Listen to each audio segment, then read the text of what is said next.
The doctor swore he did the GYN surgery appropriately until the patient died the next morning. Would you like to learn what this is about? Come join me as I share with you this remarkable story.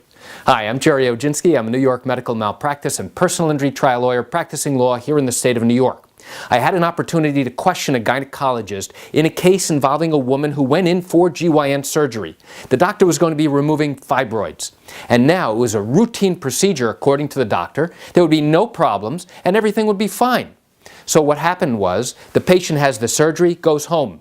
The doctor calls the patient late at night and says, "Mrs. Patient, how are you doing?" And the patient says, "I'm having a lot of pain. I'm having a lot of gas in my belly." And the doctor had done a procedure known as a laparoscopic procedure, where you actually insert gas into the abdomen in order to inflate it, so the doctor can now see exactly what's going on inside. And what was amazing was that the doctor told the patient, "Don't worry, this is normal, it's routine." The next morning, the patient was found dead on the floor in her bathroom. The autopsy result revealed that the patient had a bowel perforation, and the doctor failed to recognize it at the time of surgery. And as a result of that hole being there, now the contents of her bowel came out into her abdomen, and she got extremely septic. She had a massive infection throughout her entire body, shut down all of her systems, all of her organ systems, resulting in her death. What was amazing was that the doctor failed to recognize that, number one, he had made this hole during the course of surgery and failed to take steps to fix it. And two, he failed to recognize that the patient's complaints later that evening were over and above what would be considered normal postoperative pain following this type of procedure. And then he failed to tell her to go to the local emergency room to get evaluated. And if he had done that, they would have quickly realized that she had a significant problem known as an acute abdomen, taken her back into surgery where they would have found the bowel perforation, closed it up and fixed it, and this woman would be alive today.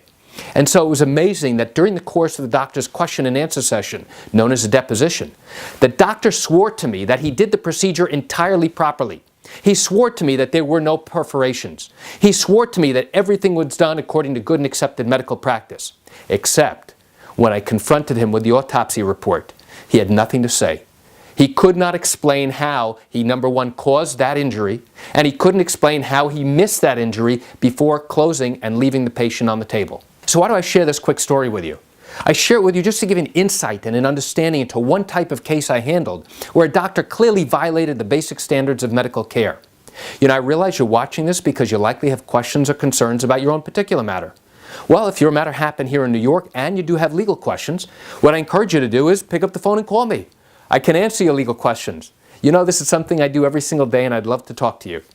You can reach me at 516-487-8207 or by email at Gerry, G-E-R-R-Y, at oginski-law.com. That's it for today's quick video. I'm Gerry Oginski. Have a wonderful day.